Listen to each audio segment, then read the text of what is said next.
R7 Bharat देख रहे हैं आप और मैं हूं आपके साथ जावेद अली। R7 परिवार लगातार ऐसे संस्थानों से आपको रूबरू करा रहा है जिन्होंने शिक्षा के क्षेत्र में एक अलग झंडा गाड़ रखा है। दर्शकों, इस समय मेरी मौजूदगी बदायूं जिले के बिलसी क्षेत्र में है और उस शिक्षा के मंदिर में है जिससे आप बखूबी वाकिफ हैं। जी हाँ दर्शकों, मेरी मौजूदगी फ्यूचर लीडर्स स्कूल में है और ये वो संस्थान है जिसने बहुत कम समय में वो 4 चांद लगा दिए जो शायद और संस्थान नहीं कर पाए, जो है तो बहुत बड़े बड़े और वर्षों से चल रहे हैं, लेकिन फ्यूचर लीडर्स स्कूल ने वो नाम रोशन किया है, वो अपने आप में बहुत महत्वपूर्ण हो जाता है। दर्शकों, ये वो संस्थान है और ये वो स्कूल है जिसने नाम तो रोशन किया ही किया है। यहाँ का जो स्टाफ है, यहाँ के जो डायरेक्टर हैं, यहाँ के जो प्रिंसिपल हैं, उनका बहुत ज़्यादा योगदान रहा है। आपको बता दें दर्शकों, इस संस्थान ने बहुत से ऐसे बच्चे यहाँ से निकल कर गए जिन्होंने एक बड़े लेवल पर, एक बड़े संस्थानों के साथ जुड़कर एक महारत हासिल की है। अपने आप में बहुत अहम हो जाता है जब शिक्षा के मंदिर से बच्चे पास आउट होकर एक अपने शहर का नाम, अपने पेरेंट्स का नाम, अपने स्कूल का नाम और अपने गुरुजनों का जब नाम रोशन करते हैं तो अपने आप में सबसे पहले जो तमका आता है, सबसे पहले वो जो नाम आता है वो स्कूल का ही आता है। मैं कहूँगा कुछ तस्वीरें मेरे कैमरामैन के द्वारा इस स्कूल की दिखाई जाएं जो अपने आप में बहुत महत्वपूर्ण हो जाती हैं, क्योंकि ये वो स्कूल है जो आज अपने आप में बहुत अहम और बहुत मजबूत स्तंभ बन चुका है। यहाँ बच्चों को हर वो सारे इंतज़ामात हैं, बच्चों की सुविधाओं को लेकर पढ़ाई के तो इंतज़ामात हैं ही हैं, हर वो सारी सुविधाएं यहाँ पर मिली हैं जिनसे बच्चे के पेरेंट्स, शहर, क्षेत्र, सबका नाम रोशन हो रहा है। आपको बता दें दर्शकों, अपने आप में बहुत महत्वपूर्ण और बहुत अहम हो जाता है जब शिक्षा आगे बढ़ती है और बच्चे लगातार शिक्षा ग्रहण करते हैं, तो ये कहना गलत नहीं होगा कि बच्चे नाम तो रोशन कर ही रहे हैं, लेकिन अपने आप में बहुत महारत भी हासिल कर रहे हैं। अब सीधा फ्यूचर लीडर्स स्कूल के अंदर आपको लेकर चलते हैं और यहाँ की विशेष व्यवस्थाएं, यहाँ के डायरेक्टर, यहाँ के प्रिंसिपल, यहाँ के एकेडमिक सर, सभी से आपको रूबरू कराएंगे और सभी से आपकी वार्तालाप कराएंगे और सभी से आपको इसकी खासियत के बारे में, स्कूल की जो नाम है फ्यूचर लीडर्स स्कूल, क्योंकि फ्यूचर तो है ही है और अहम जो नाम दिए गए हैं उन नामों की महत्वाकांक्षा, उन नामों की गुणवत्ता सभी से आपको रूबरू कराएंगे। सीधा अंदर रुक करेंगे दर्शकों और सीधा आपको रूबरू कराएंगे सर से, जो अपने आप में बहुत अहम यहाँ के हिस्सा हो जाते हैं, जिन्होंने बच्चों के फ्यूचर के लिए एक बहुत अहम इस संस्थान को शुरुआत करने में महारत हासिल की है। अब सीधा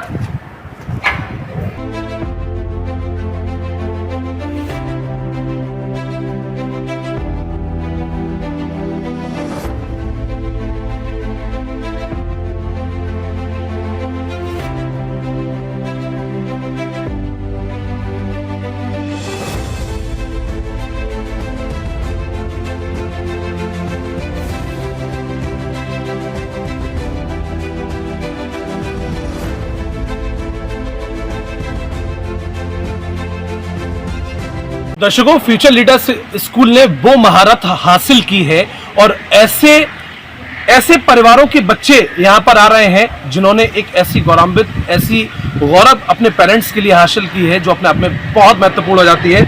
अब सीधा डायरेक्टर सर से आपको रूबरू कराएंगे और डायरेक्टर सर की जुबानी आपको सुनवाएंगे कि अपने आप में जो टैग इन्होंने दिया है फ्यूचर लीडर्स स्कूल, इसके मायने क्या है और जो बच्चे लगातार जिले भर में टॉप कर रहे हैं या फिर लगातार ऐसे मुकामों पर पहुंचे हैं, बहुत महत्वपूर्ण हो जाता है। सर, सबसे पहले बहुत स्वागत है आपका R7 भारत पर। सर, सबसे पहले मैं इन 3 शब्दों का मायना समझना चाहूँगा। फ्यूचर लीडर्स स्कूल, आपके जहन में ऐसा क्या आया था कि आपने ये सिलेक्ट किया, इस टैग का इस्तेमाल किया? जी, it's a very effective questions.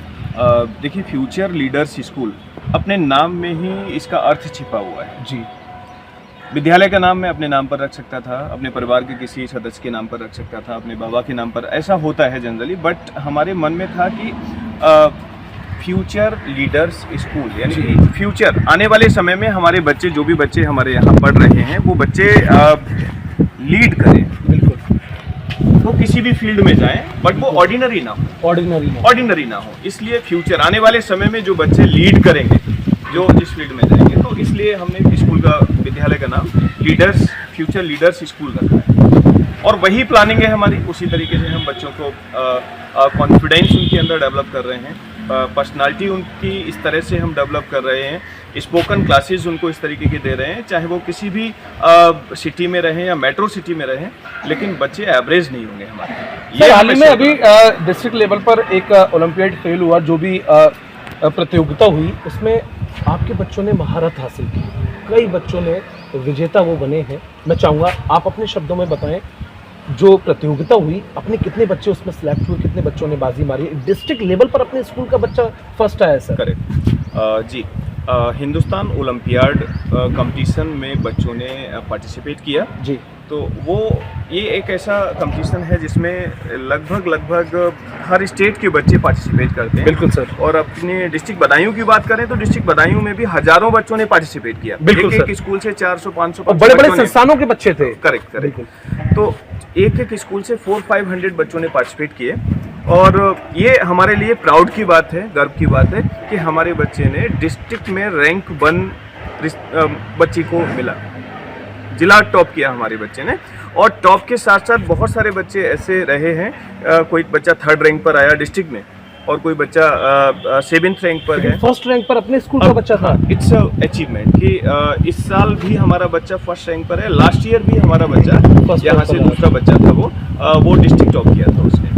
तो इट्स अचीवमेंट। देखिए, एकेडमिक में टॉप आ जाना ये रहता है कि बच्चे ने किताबों को अच्छे से पढ़ लिया और वो टॉप कर गया, होम एग्जाम में कर गया, बोर्ड एग्जाम में भी। लेकिन अगर इस तरीके की कंपटीशन में बच्चा क्वालिफाई करता है और टॉप करता है, क्योंकि ये एक ओपन इवेंट होता है, बहुत सारे क्वेश्चंस होते हैं, एमसीक्यू बेस्ड होता है, बहुत सारे क्वेश्चंस होते हैं, बहुत सारे स्कूलों के बच्चे यहाँ बहुत सारे स्कूलों के बच्चे पार्टिसिपेट कर रहे होते हैं उसमें।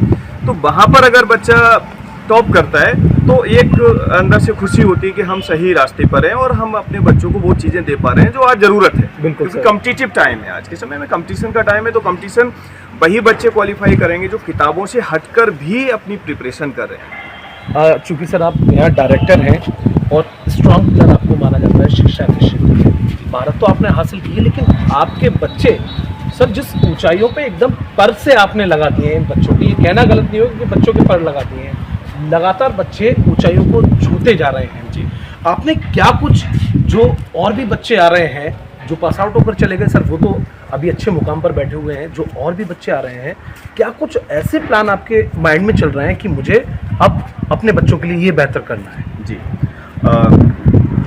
हर साल हमारी ऐसी प्लानिंग होता है, एकेडमिक में हम इस तरीके से अपनी प्लानिंग करते हैं जिससे कि बच्चों को आज के समय में जो नीड है, जी सर, क्योंकि समय बदल रहा है, तो बदलते हुए समय में हमको भी बच्चों को उसी तरीके से एजुकेशन को तैयार करना चाहिए, सिस्टम को। जैसे CBSE, NCE या जो भी रूल्स रेगुलेशन बनते हैं वो अपनी जगह हैं, लेकिन धरातल पर हम अगर बात करें, क्लासरूम के अंदर स्कूल में जिस तरह से प्लानिंग होनी चाहिए, वो एकेडमिक जिस तरीके से होना चाहिए, वो बच्चों की माइंडसेट को देखते हुए, क्षेत्र को देखते हुए और कंपटीशन को देखते हुए ही हम लोगों को करना चाहिए। बिल्कुल, उस चीज़ को हम बहुत पूरा अपना रिसर्च करते हैं, पूरा हम ये निकालते हैं क्या हम बेहतर करें बच्चों के लिए, तो हमारे बच्चे पूरा आने वाले समय में कंपटीशन को क्वालिफाई कर पाएंगे और वो कॉन्फिडेंट होंगे। सर, मैंने एक चीज़ नोटिस की है जब मैं आपके संस्थान में आया कि LKG का बच्चा हो या फर्स्ट क्लास का बच्चा हो या सेकंड क्लास का, बच्चे आपस में कट टू कट इंग्लिश में बात कर रहे हैं। सर, इससे मुझे खुद को, मैं अपना बता रहा हूँ, मैं एक ऐसा महसूस किया कि नन्हे मुन्ने बच्चे हैं और कट टू कट इंग्लिश में बात कर रहे हैं। आज के समय में बड़ी बड़ी यूनिवर्सिटी में बड़े बड़े बच्चे पढ़ने वाले, वो इंग्लिश में बात नहीं कर पाते, लेकिन फ्यूचर लीडर्स स्कूल के बच्चे हिंदी में बात करते ही नहीं हैं। जी, आप कह सकते हैं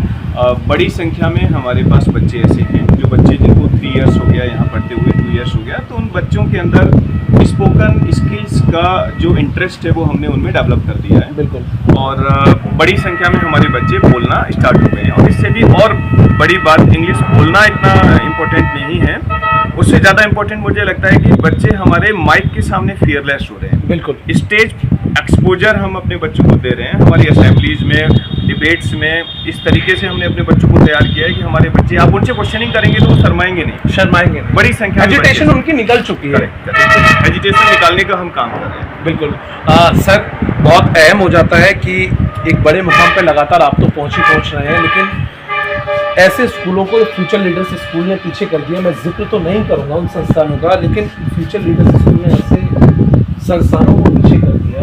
इस कम समय में एक बड़ा जो झंडे गाड़े हैं, एक अलग छाप जो छोड़ी है, उसका सर श्रेय कहीं ना कहीं आपको ही जाता है, मुझे तो ऐसा लगता है, क्योंकि आपका सबसे अहम योगदान रहा है। जावेद जी देखिए, कह सकते हैं, देखिए प्रयास यहाँ पर मैं ये जो क्रेडिट की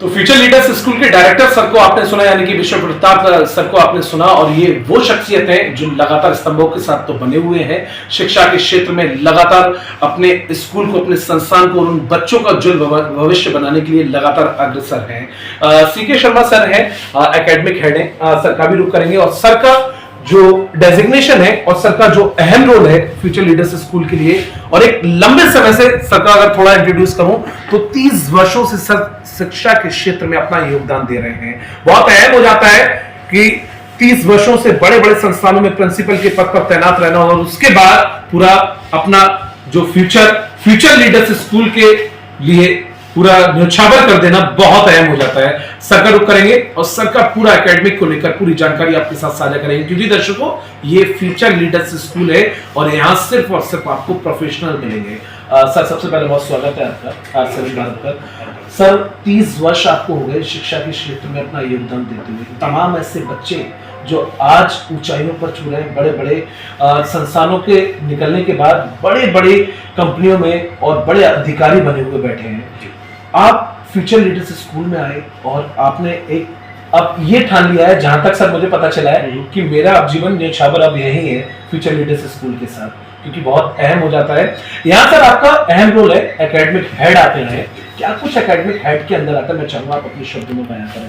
पहले मैं बताऊं आपको, जैसे मैंने और स्कूलों में काम किया था एज ए प्रिंसिपल या जो भी है। जी सर, अपने सफर के बारे में शुरुआत करिए। जी सर, सफर के बारे में। सफर मैंने इंटर कॉलेज से शुरू किया था, वहाँ पे मैं प्रिंसिपल था, उसके बाद दूसरे इंटर कॉलेज में गया, उसके बाद कई स्कूलों में मैंने मतलब अनेकों पदों पर काम किया। जी, अब मुझे लग रहा है कि मैंने यहाँ पर आके मैं अपनी जो भी क्वालिटी है वो पूरी दे पाऊंगा बिल्कुल स्टूडेंट के लिए। देखो, अगर स्कूल में कुछ बाउंडेशन होती है कि हम ऐसा करना चाहते हैं तो हमें परमिशन, कई मीटिंग्स होती हैं, कई बार परमिशन लेनी पड़ती है। जी।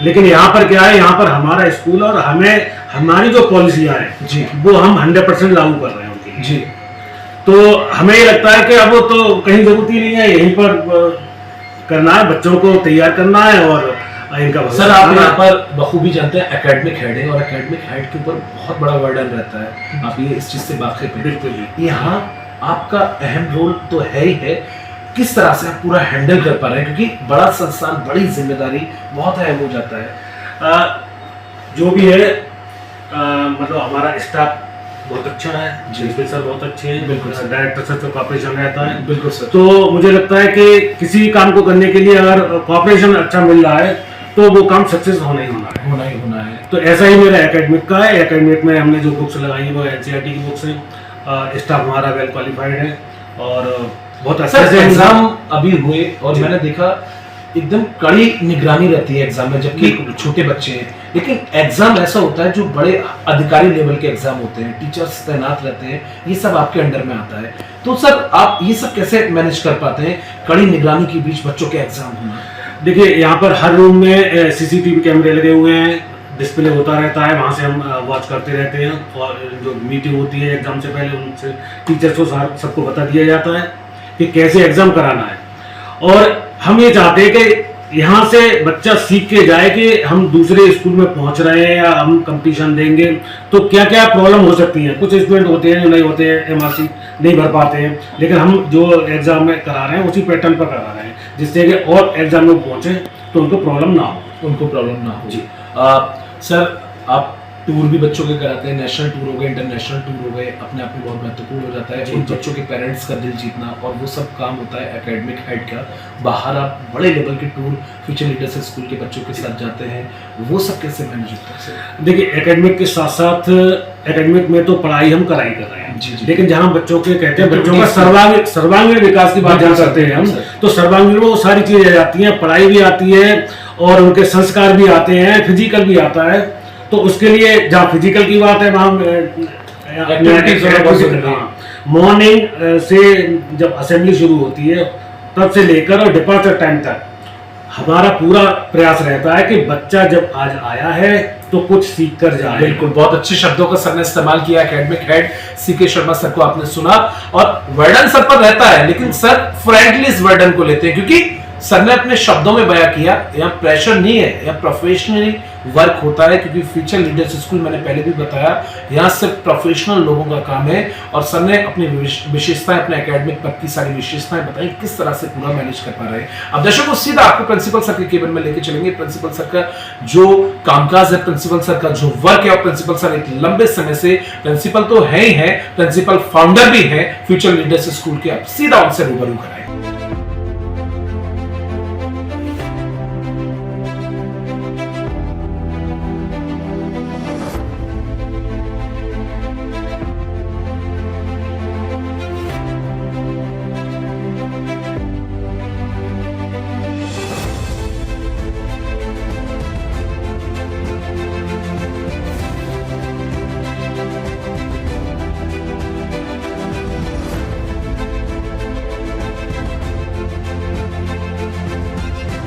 तो दर्शकों, आपने फ्यूचर लीडर्स स्कूल के डायरेक्टर को सुना और आपने एकेडमिक हेड को सुना। अब जहां मेरी मौजूदगी है वो फ्यूचर लीडर्स स्कूल के प्रिंसिपल भी हैं, फाउंडर भी हैं। जी हाँ दर्शकों, सबसे अहम होता है एक संस्थान के प्रिंसिपल का रोल, और बहुत वर्डन तो होता ही होता है लेकिन सब कुछ मैनेज करना, पूरे संस्थान की निगरानी तो रहती है, पूरे स्टाफ को एकदम बेहतर रूप से सारी सुविधाओं के बारे में रूबरू कराना और सब कुछ अपनी मुट्ठी में लेके चलना ताकि उन बच्चों के लिए जो अपना उज्जवल भविष्य यहाँ बनाने के लिए आते हैं किसी तरह की कोई परेशानी ना हो। सरकार रुक करेंगे और सर की जुबानी आपको सुनाएंगे। और आपको बता दें, ये वो शख्सियत हैं जिनकी तारीफ यहाँ के डायरेक्टर हो, एकेडमिक हेड हो या फिर यहाँ के स्टाफ हो, बेहतर किस्म के इंसान और एक लंबे समय से शिक्षा संस्थानों के साथ अपने जुड़े हुए तो है ही हैं, लेकिन आज अपना पूरा कीमती समय और पूरा योगदान फ्यूचर लीडर्स स्कूल संस्थान को दे चुके हैं। रविंद्र सर, सबसे पहले बहुत स्वागत है आपका सभी भारत पर। आपका भी बहुत बहुत स्वागत है स्कूल के प्रांगण में। जी सर, आप वो मुखिया हैं और वो अहम आपकी डेजिग्नेशन है फ्यूचर लीडर्स स्कूल के लिए। प्रिंसिपल तो है ही है आपके, आप यहाँ के फाउंडर भी हैं। सर, बहुत बड़ा जिम्मेदाराना पद हो जाता है एक प्रधानाचार्य का, किस तरह से आप पूरा मैनेज करते हैं? क्योंकि आज फ्यूचर लीडर्स स्कूल जो ऊंचाइयां लगातार छू रहा है वो अपने आप में बहुत महत्वपूर्ण हो जाता है। आपका जो प्रश्न है वो बहुत ही वाजिब है जी। जहां तक किसी भी संस्थान या किसी भी इंस्टीट्यूशन का आगे बढ़ना, जी, वहां का जो माहौल है, जो वातावरण है जी, वो उसमें अहम रोल निभाता है। बिल्कुल सर। अगर हमारा जो वातावरण, जो माहौल, एनवायरनमेंट है, अगर हम बच्चों को, अपने अध्यापकों को जी, अगर वो सकारात्मक बना के देंगे जी, तो बहुत तेजी से ग्रो होता है वो सारे एस्पेक्ट्स में। बिल्कुल। इसमें अध्यापक भी ग्रो करते हैं और वहाँ के बच्चों का तो हित होता ही होता है। बिल्कुल। तो हमारा जो फोकस है पूरा, क्योंकि सबसे बड़ी बात यहाँ पर एक और पॉइंट मैं आपको बता दूं, पहले से ऐड ऑन कर दूं जी, कि जो स्कूल के डायरेक्टर हैं, जो ओनर हैं, वो शिक्षा के क्षेत्र से ही आते हैं। उनका बैकग्राउंड एजुकेशन बैकग्राउंड है, जो एक प्रधानाचार्य और अध्यापकों के बीच में जो एक कड़ी है उसको एक और मजबूत कर देती है। बिल्कुल सर, बिल्कुल। तो ये ऐसा, मुझे ऐसा लगता है, मेरा 20-22 साल का अनुभव हो गया शिक्षा के क्षेत्र में। बिल्कुल सर। आप कहीं भी ऐसा देखेंगे तो मुश्किल से 5 से 10% पूरे एजुकेशन फील्ड में आपको इस टाइप की मैनेजमेंट देखने को मिलती है। बिल्कुल, बिल्कुल। तो जहां मुझे लगता है कि अगर इस टाइप का जो ट्यूनिंग है जब वो स्ट्रांग होगी जी। तो कोई भी इंस्टीट्यूशन बहुत तेजी से ग्रो करता है। ग्रो करेगा, बिल्कुल सर। सर हमने देखा प्रिंसिपल के पद पर तो आप एक लंबे समय से हैं ही हैं, आपके बच्चे लगातार वहां तक पहुंच रहे हैं जहां शायद और बच्चे या और संस्थान पीछे हैं। आपके बच्चों ने अभी हाल ही में टॉप भी किया। अब फ्यूचर लीडर्स स्कूल के संस्थान का रिजल्ट भी आउट होने वाला है, 28 से 29 में रिजल्ट आउट होगा। कैसा लगता है इस बार के बच्चों का परफॉर्म कैसा रहने वाला है? परफॉर्म तो सर एक्चुअली ये आपका क्वेश्चन सही है। रिजल्ट तो हम बीच बीच में ट्रैक करते रहते हैं जी। हमारा पूरा फोकस रहता है बच्चों पर और अध्यापकों पर। हमारा स्क्रूटनी हर महीने होती है जी। हमारा जो बीच बीच में हमारा टेस्ट भी होता रहता है, वीकली टेस्ट होता है जी। फिर हमारा टीटीज होता रहता है जी। तो हम बच्चों का परफॉर्मेंस तो बीच बीच में एनालिसिस करते ही रहते हैं। बिल्कुल। वो पहले से हमको लग रहा है कि रिजल्ट तो बहुत अच्छा रहने वाला है जी। और रिजल्ट तो बेटर ही है।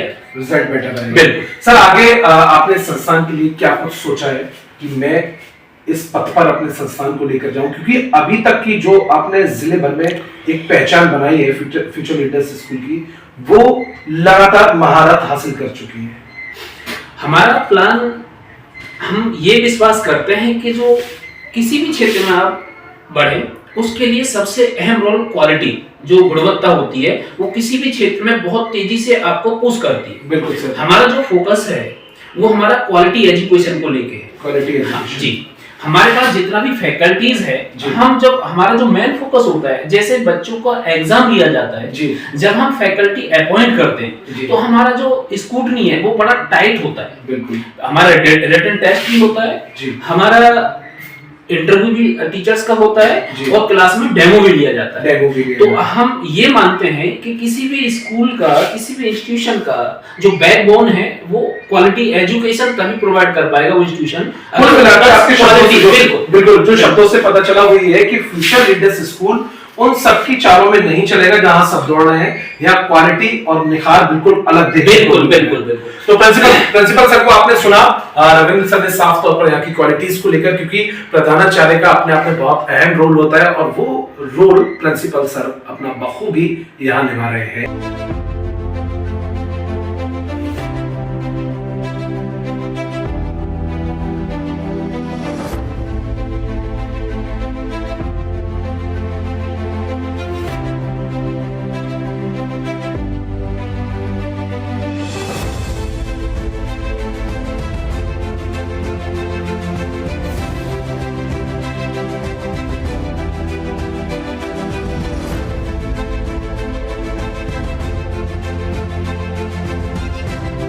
तो फ्यूचर लीडर्स स्कूल के मैनेजमेंट से आपको रूबरू कराया, इसके अलावा यहाँ के डायरेक्टर से आपको रूबरू कराया। इस समय हमारी मौजूदगी क्लासरूम में, क्योंकि बच्चों के एग्जाम खत्म हुआ है तो क्लासरूम खाली है और टीचर्स भी यहाँ पर मौजूद है।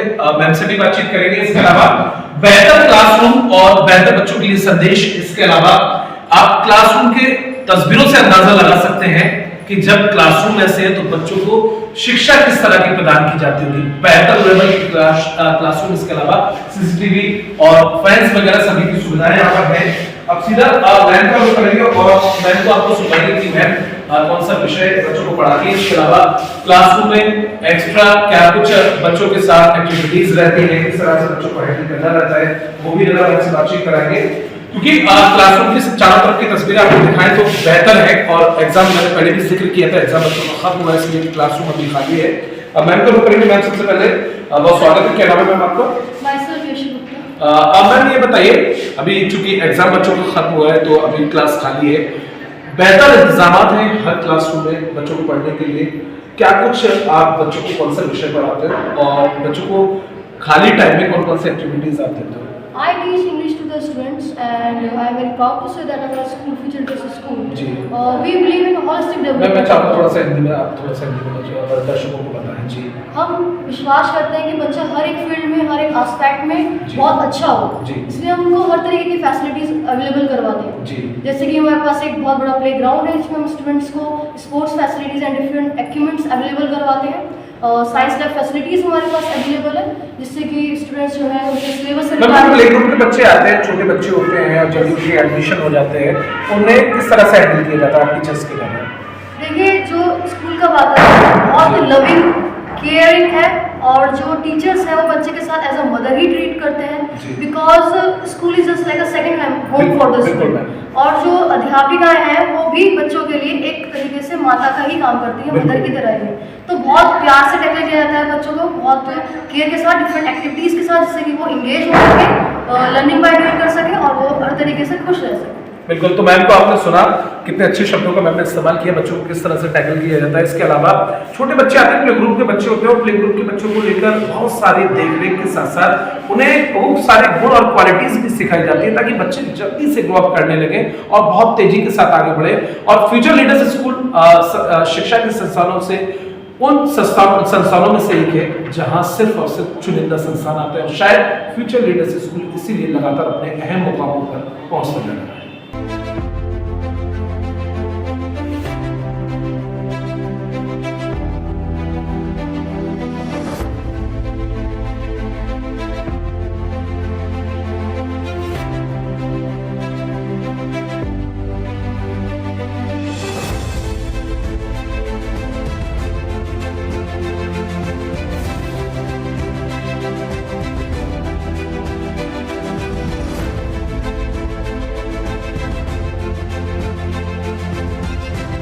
तो आपने प्रिंसिपल सर को सुना, 1 बाय 1 हमने आपको सभी से रूबरू कराया, और एक बार फिर हमारी मौजूदगी डायरेक्टर सर के बीच में है। अब सीधा बातचीत नए सेशन को लेकर करेंगे, और पुराना सेशन समाप्त हो चुका है, नया सेशन की शुरुआत हो चुकी है, और सबसे उस सेशन के बारे में तो जानेंगे ही जानेंगे। इसके अलावा विशेषताएं, और इस बार फ्यूचर लीडर्स स्कूल में क्या कुछ नया रहने वाला है, क्या कुछ बच्चों के लिए विशेषताएं रहने वाली हैं, और क्या कुछ सर का प्लान है इस नए सेशन के लिए। क्योंकि दर्शकों, ये पहली ऐसा संस्थान होगा जहां हर सेशन के बाद या हर नए सेशन पर व्यवस्थाएं चेंज होती हैं, बदलती हैं। क्योंकि नाम फ्यूचर लीडर्स स्कूल है, तो हर सेशन पर यहाँ का जो फ्यूचर है, यहाँ का जो प्लान है, वो हर बार चेंज होता है, हर बार एक नया रूप लेता है, और हर बार बच्चे एक ऐसी मिसाल, एक ऐसा नाम रोशन करते हैं, वो अपने आप में बहुत महत्वपूर्ण हो जाता है। सर, हमने प्रिंसिपल सर से बातचीत की, सबसे पहले आपसे बातचीत की, उसके बाद एकेडमिक हेड सर से बातचीत की, अब सेशन को लेकर सीधी बातचीत आपसे होगी। इस बार का सेशन कैसा रहने वाला है? जी, जैसा आपने अपने वक्तव्य में कहा कि हर बार बदलाव होता है, जी, कि बदलाव ही प्रकृति का नियम है। और बदलाव इन द सेंस कि हम एजुकेशन को एक ट्रेडिशनल तरीके से नहीं चलाना चाहते। एक ढर्रे पर चला आ रहा है कि ये सिलेबस हो गया और ये हो गया और ऐसे ऐसे यही चीजें हर साल रोटेट होती जा रही हैं। क्योंकि जब बच्चा बदला हुआ आ रहा है, बच्चों का जनरेशन गैप हो गए, और अभी भी आप उसी पैटर्न पर को फॉलो कर रहे हैं, 10 साल पीछे का, 20 साल पीछे का, तो आज के हिसाब से आज जो बच्चा है, जी सर, आज जो बच्चे की आईक्यू का लेवल है, वो पीछे 10 साल पीछे जाओ, 20 साल पीछे जाओ, एक बहुत बड़ा अंतर है। बिल्कुल सर। एक छोटा बच्चा हम देखते हैं ना घर में, हम बीइंग अ पेरेंट कहते हैं, अरे हमारे बच्चा सब कुछ आता है, उसको मोबाइल चलाना। तो ये जनरेशन गैप साफ साफ नजर आता है कि आज का बच्चा कितना तेज है, उसकी बुद्धि, उसका आईक्यू कितना स्ट्रांग है। एआई का टाइम चल रहा है, तो बच्चे भी सर एआई की तरह होते जा रहे हैं। तो हमको भी उन स्मार्ट बच्चों को हैंडल करने के लिए स्मार्ट टीचर्स की नीड है। बिल्कुल सर, स्मार्ट। और स्मार्ट टीचर कोई ऑलरेडी नहीं होता, स्मार्ट हमको बनना पड़ता है। समय के साथ हमको देखना होता है, हमको पढ़ना होता है, आज समय कैसे बदल रहा है, तो हमको भी उसी तरीके से अपने अंदर बदलाव लाने पड़ते हैं। क्योंकि बच्चे को अगर आपको स्मार्ट बनाना है, या उस स्मार्ट बच्चे को आपको हैंडल करना है, बिल्कुल तो आपका स्मार्ट होना जरूरी है। स्मार्ट क्लास कभी भी डिजिटल क्लास लगा देने से नहीं बनता। अब 25 और 26 का जो सेशन रहने वाला है, वो इस बार का सेशन कैसा दिखने वाला है? इसके लिए, हाँ बिल्कुल, इसके लिए जो प्लानिंग है हमारी, वो जो कुछ विशेष बातें हैं वो मैं आपको शेयर कर सकता हूँ आपके चैनल के माध्यम से, पेरेंट्स तक पहुंचे, क्षेत्र में पहुंचे, कि in upcoming session we are launching the NCERT books. एक बड़ी बात यह है कि अब एनसीईआरटी बुक्स को हम स्टार्ट कर रहे हैं 6 ऑनवर्ड्स, जो कि कंपटीशन में आने वाली कंपटीशन में वही कहने वाला था, हेल्पफुल होती हैं। एंड बहुत रेयर स्कूल्स में ये बुक्स। कुल मिलाकर सर आपने एनसीईआरटी का जिक्र किया, तो मुझे लगता है कि बच्चों को अब पास आउट होने के बाद अलग से तैयारी करने की जरूरत नहीं पड़ेगी, क्योंकि वो सारी तैयारी उनकी जो उनके बैचेस रहेंगे या फिर जो अपनी स्टडी कर रहे हैं, उसी स्टडी के साथ साथ उनकी वो भी तैयारी चलेगी बड़े लेवल की। बिल्कुल ऐसा होता है कि जो कंपटीशन में जो बच्चे रहते हैं, जो आगे तैयारी करते हैं, तो उनको 12th के बाद जब वो किसी भी कंपटीशन के लिए जाते हैं, ग्रेजुएशन के बाद, तो ये आप उनसे पता करेंगे कि जब वो तैयारी के लिए बैठते हैं तो 6 से ही किताबें उठाते हैं एनसीईआरटी की कंपटीशन के लिए। तो क्यों ना हम अभी से उन बच्चों को वो चीजें देना स्टार्ट करें। ये हमारा हमारा लगा उनकी ग्रोथ अभी से बढ़ाना स्टार्ट हो जाएगी अभी से वो। इसके अलावा सर ये फ्यूचर प्लान तो आपने बताया ही बताया नए सेशन का एनसीईआरटी बुक्स का, और एनसीईआरटी बुक्स के अलावा इस बार और क्या कुछ बदलाव देखने को मिलेगा? NCERT books and computer lab हम एक न्यू लॉन्च कर रहे हैं। साथ में एक बहुत बड़ा ग्राउंड हमने बच्चों के लिए 8 बीघा का तैयार किया है, जिसमें हमारा मोटिव है इस साल से कि बच्चे आर्मी स्कूल्स और सैनिक स्कूल्स का सपना देखते हैं, पेरेंट मेरे बच्चे का एडमिशन वहां हो जाए। तो वहां क्या ऐसा है कि वहां पर हम बच्चे को भेजना चाहते हैं, वहां है कि बच्चे को वो फिजिकली स्ट्रॉन्ग बनाते हैं और डिसिप्लिन में बच्चों को रखते हैं। डिसिप्लिन तो हमारा प्लान ये है कि अब हम यहाँ बिलसी में बच्चों को फिजिकली स्ट्रॉन्ग बनाएंगे, ग्राउंड में उन्हें दौड़ाएंगे और जितनी भी एक्सरसाइज और जितनी भी प्लानिंग होती है डिफेंस में जाने के लिए बच्चे के लिए, वो हम क्लास 3rd 4th ऑनवर्ड्स हमारा प्लान है। सैन्य प्रशिक्षण हम देने जा रहे हैं बच्चों के लिए, सैन्य प्रशिक्षण का प्लान है हमारा। तो वहां पर हमने ऐसे कोचेस को, ऐसे टीचर्स को तैयार कर रहे हैं, रिक्रूट कर रहे हैं, जो हमारे बच्चों को आर्मी स्कूल का, सैनिक स्कूल की तैयारी हम यहाँ अपने ग्राउंड में, अपने इन क्लासरूम्स में, यानी कि उनका फिजिकल और उनका मेंटल स्तर हम उनका इस तरह से तैयार कर पाए कि बच्चा जब 12th करके जाएगा तो वो बच्चा किसी भी जीडी में, यानी कि आर्म्ड फोर्सेस में वो जाकर रिक्रूट हो पाए। तो कुल मिलाकर पिछले साल के मुकाबले इस साल बहुत बड़ा बदलाव, बहुत बड़ी चेंजिंग, बहुत बड़ा अचीवमेंट होने जा रहा है इसमें। बिल्कुल। तो बिल्कुल सर कुछ कहना चाह रहे थे। इसके साथ में डिजिटल बोर्ड्स को भी हमने लॉन्च कर रहे हैं। डिजिटल बोर्ड, हाँ, डिजिटल बोर्ड्स यानी कि जिनको स्मार्ट क्लास बोलते हैं। स्मार्ट क्लास हमारा मानना तो वैसे ये है कि टीचर्स स्मार्ट होते हैं और वही टीचर्स स्मार्ट क्लास क्रिएट करते हैं, लेकिन फिर भी चूंकि समय बदल रहा है तो उसके साथ में ध्यान में रखते हुए हमने डिजिटल बोर्ड्स को लॉन्च किया है। तो हमारे बच्चे आज डिजिटली वो सारे बोर्ड्स उनको यानी कि देखेंगे, तो वहां पर उनको डिजिटली वो चीजें बच्चे समझ देख पाएंगे।